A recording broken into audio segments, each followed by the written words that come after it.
Have you ever wondered why some people seem unstoppable, producing brilliant work, leading with impact, and building meaningful connections, while others stay stuck in busy work? The difference isn't luck, it's focus. In a world full of pings, notifications, and endless distractions, focus has become the ultimate superpower, and that's what Cal Newport calls deep work. Cal Newport is a computer science professor and author who studies productivity, focus, and the science of learning. His ideas are not quick hacks or trendy tips. They are timeless principles rooted in research and practical experience. His book, Deep Work, has become a modern classic for leaders, creators, and anyone who wants to do meaningful work without burning out. The purpose of this book is simple, but powerful: to teach you how to master distraction and channel your best energy toward your most important goals. By listening to this summary, you'll learn how to train your brain to work deeply, create more value in less time, and build the kind of life where you feel fulfilled instead of exhausted. The book is divided into two parts. Part 1 explains the idea of deep work, why it's rare, why it's valuable, and why it gives your life meaning. Part 2 gives you the rules to make it happen. You'll discover how to build deep work rituals, handle boredom, quit shallow distractions like social media, and take control of your time. Together, these chapters form a blueprint for producing work that matters. If you're ready to stop reacting to every notification and start building something extraordinary, stay tuned. You're about to unlock the secret to doing your best work. And if you want to go further, join the Leadership Code, a community for people who want to grow their influence, build better relationships, and lead with clarity. Subscribe to the Leadership Code. Hit the bell so you never miss an insight. Let's dive into Deep Work by Cal Newport. Part 1. The Idea. Chapter 1. Deep Work is Valuable. In Chapter 1 of Deep Work, Cal Newport sets the foundation for the entire book. He explains why deep work, the ability to focus without distraction, is not just a nice-to-have skill, but one of the most valuable abilities you can develop in today's economy. Here's the big idea in simple terms. The people who thrive today are the ones who can learn hard things quickly and produce at an elite level. Both require deep work.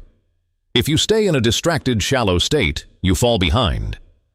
Cal gives us a powerful example. He talks about Nate Silver, the statistician who became famous for correctly predicting elections. Silver didn't get there by answering endless emails or sitting in meetings. He spent hours in deep concentration, analyzing data and refining models. That ability to work deeply helped him dominate his field. Think about your own world. The entrepreneurs who disrupt industries, the leaders who inspire teams, even the teachers who transform classrooms. They all have one thing in common.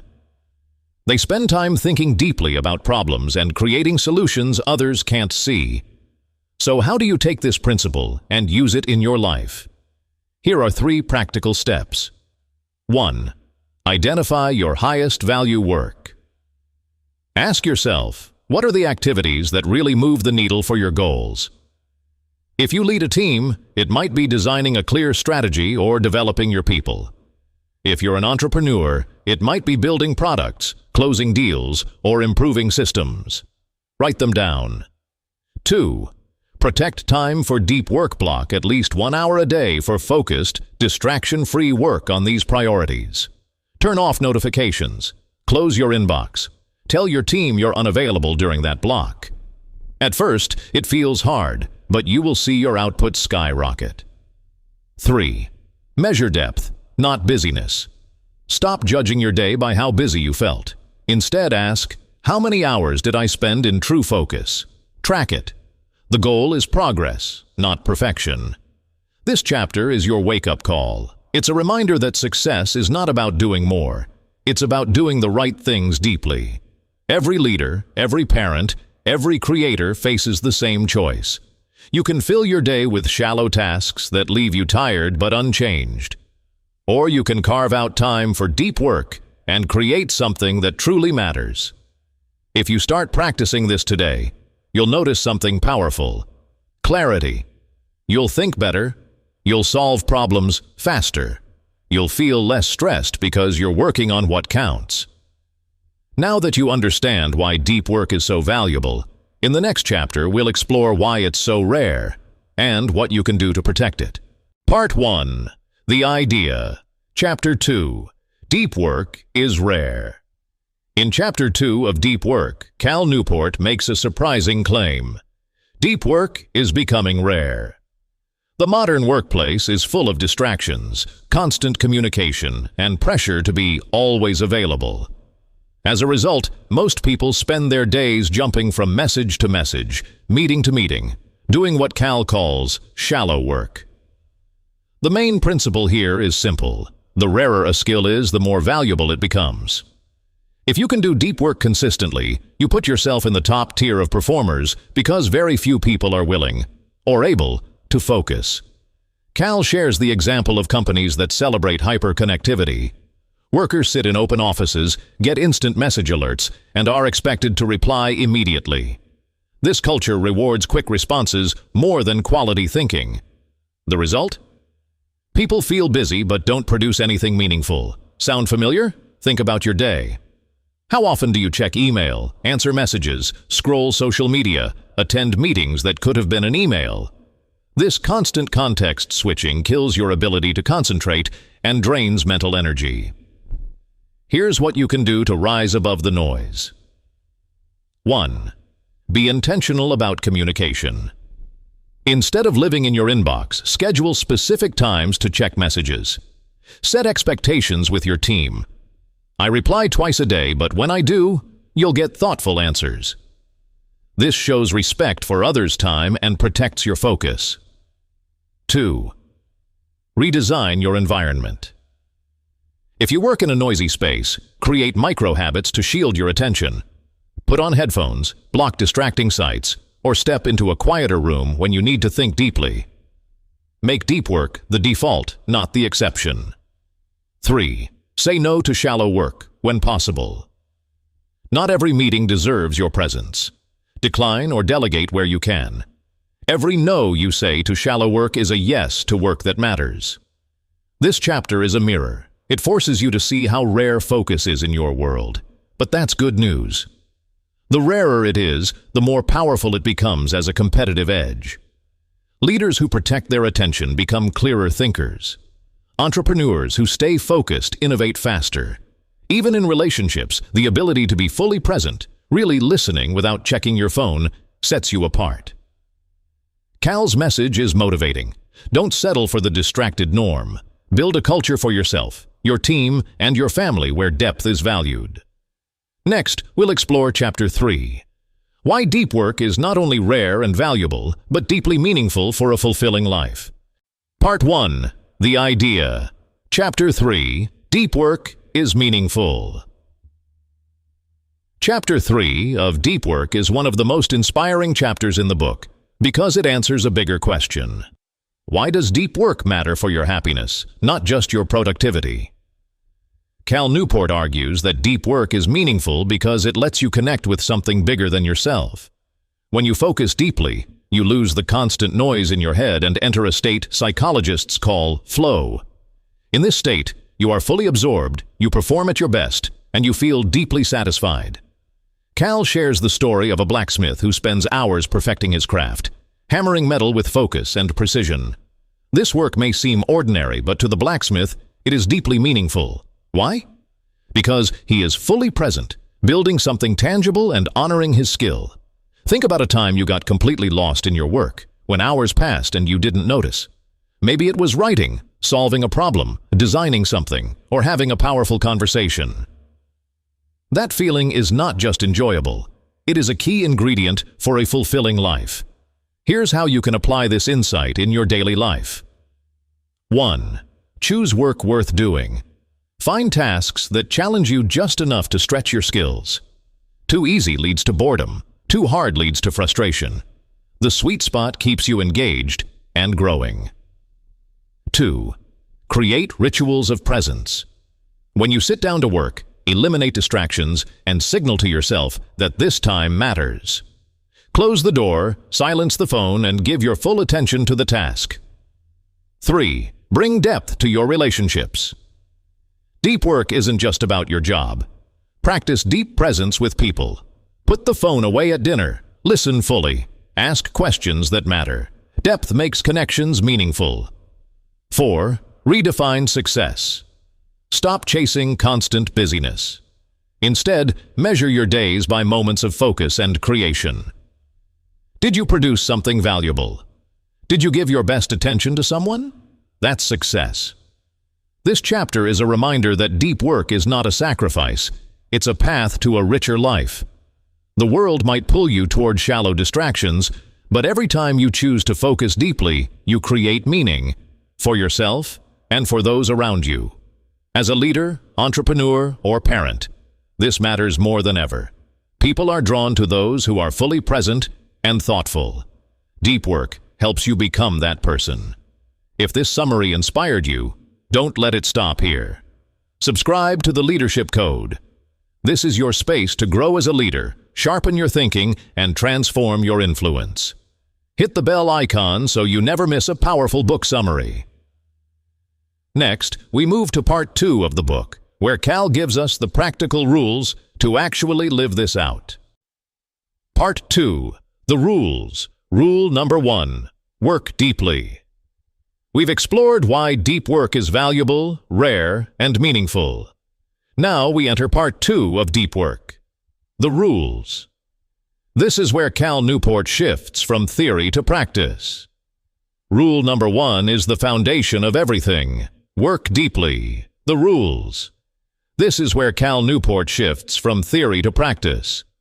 Rule number 1 is the foundation of everything. Work deeply. Cal starts by reminding us that willpower is limited.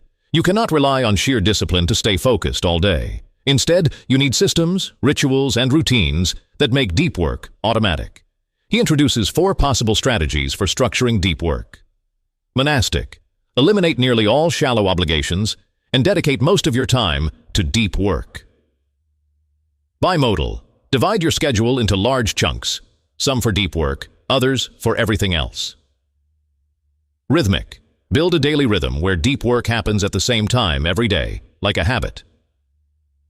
Journalistic. Fit deep work into your schedule whenever possible, like a journalist writing between deadlines. Cal shares the story of Carl Jung building his famous retreat house in the woods of Bollingen. Jung would escape there to write and think without interruption, yet still return to the city to see patients. This was his version of the bimodal strategy, and it helped him make breakthrough contributions to psychology. Here's how you can apply this in your own life. 1. Pick a strategy that fits your reality. If you have full control of your schedule, try a bimodal or monastic approach. Block whole days for deep work. If your calendar is busy, start with rhythmic. Even 90 minutes a day can make a difference. 2. Create rituals that signal focus. Choose a specific time and place. Maybe it's early mornings at your kitchen table or afternoons at a library. Set a clear start time and remove distractions before you begin. 3. Set clear goals for each session. Don't just work on Project X. Decide what success looks like for that block. Write 1,000 words. Finish 3 key designs. Solve a hard problem. This keeps you focused and motivated. 4. Support deep work with energy and environment. Get enough sleep. Plan breaks.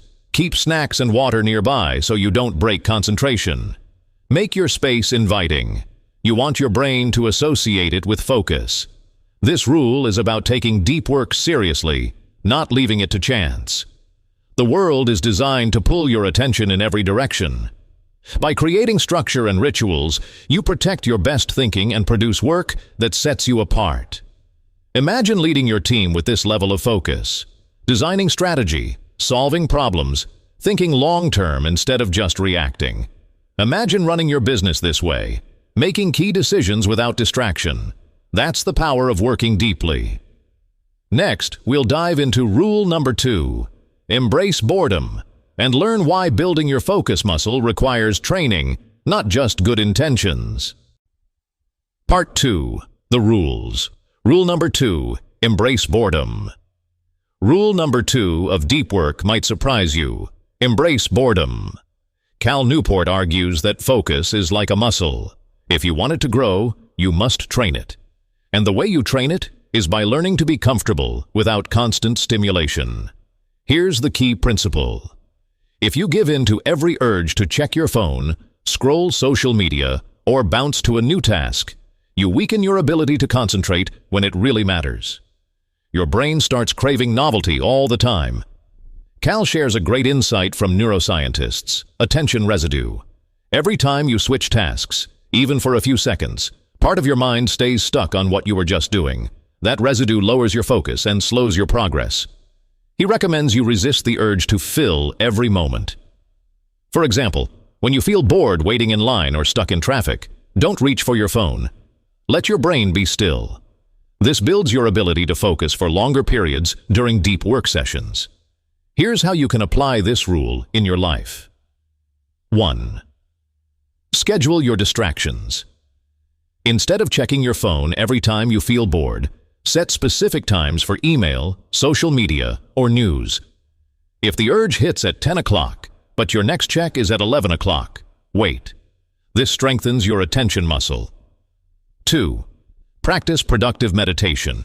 Use moments of low activity, like walking, showering, commuting, to think about a single important problem.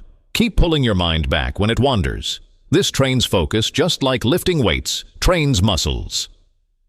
3. Tolerate boredom at work. Don't switch to a new task the moment you get stuck.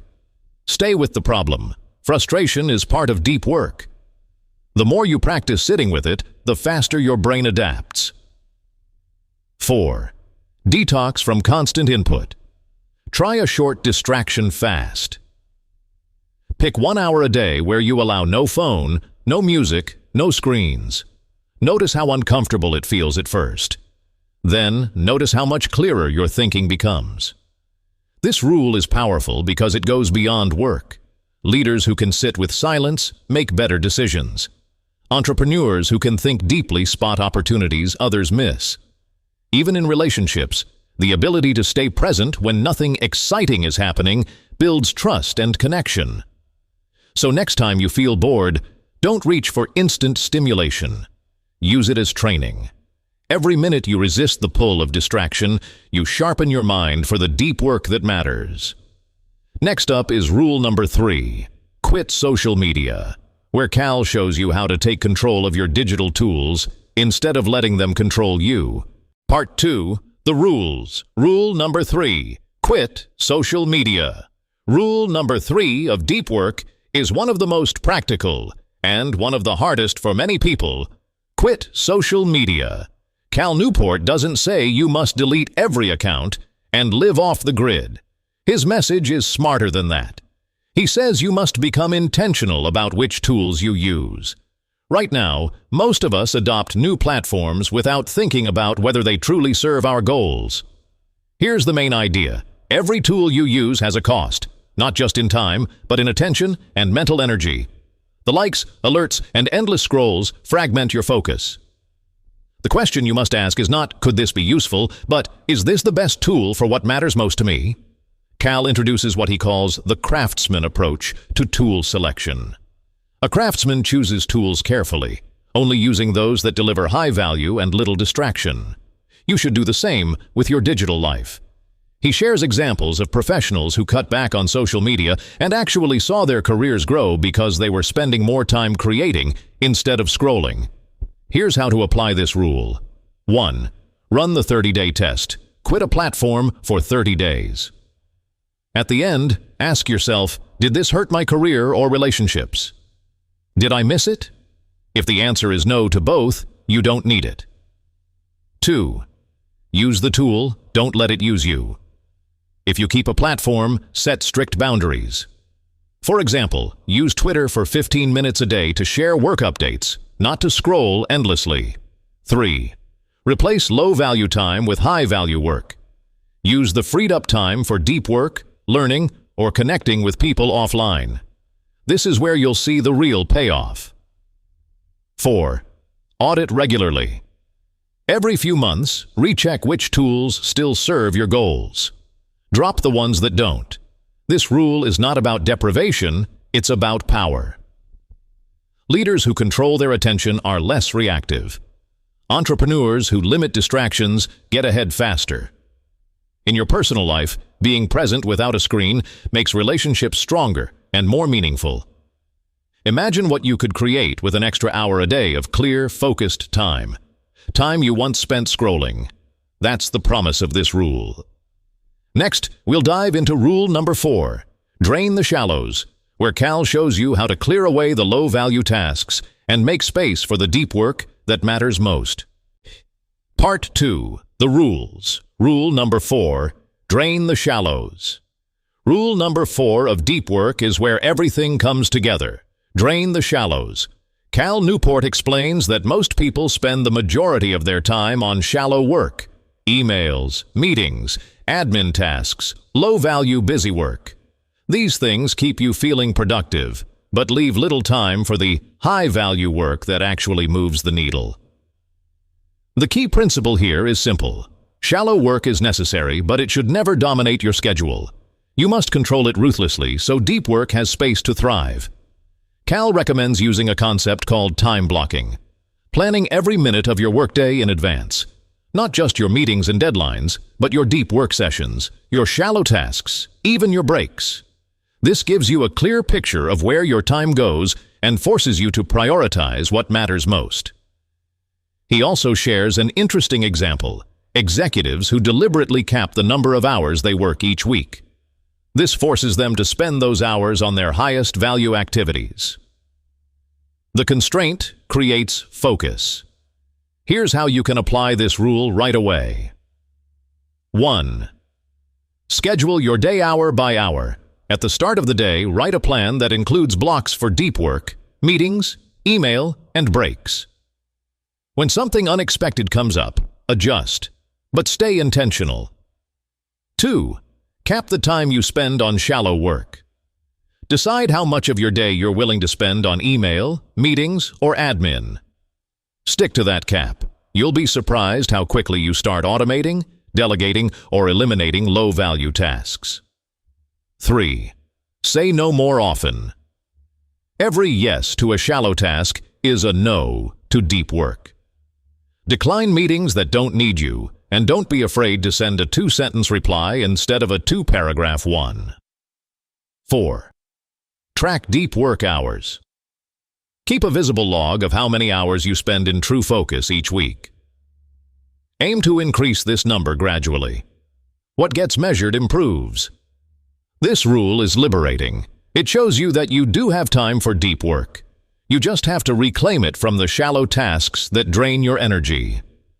Leaders who follow this rule spend more time on strategy and less on status updates.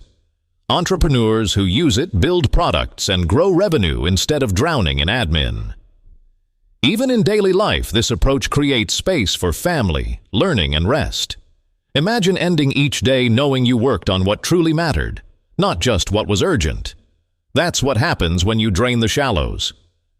This brings us to the conclusion of deep work, where Cal ties everything together and reminds us why this mindset is not just a productivity tool, but a path to a richer, more meaningful life. We've reached the end of Deep Work by Cal Newport, and by now you've seen the full picture. Deep work is not just a productivity hack, it's a way of life. You've learned why it's valuable, rare, and meaningful. You've discovered the 4 rules that make it possible. Work deeply by creating rituals and protecting time. Embrace boredom and train your focus like a muscle. Quit or limit social media so your attention is yours again. Drain the shallows and take control of your schedule. Imagine what your life would look like if you applied even one of these rules consistently. Fewer distractions, more creativity, real progress on the things that matter most in your career, your business, and your relationships. The challenge is simple. Don't just listen, take action. Pick one deep work habit to start today. Block 1 hour this week for focused, distraction-free work. Track it, feel the difference. Want accountability, support, and a clear system to put this into action? Join the Leadership Code, where leaders, creators, and entrepreneurs master focus, grow influence, and build lives of purpose together. If this summary inspired you, Don't stop here. Subscribe to the Leadership Code, hit the bell, and make this your space to grow as a leader. Sharpen your thinking and transform your impact. The world is noisy, but your best work, your best ideas, and your best relationships live on the other side of focus. Choose depth. You'll never look back.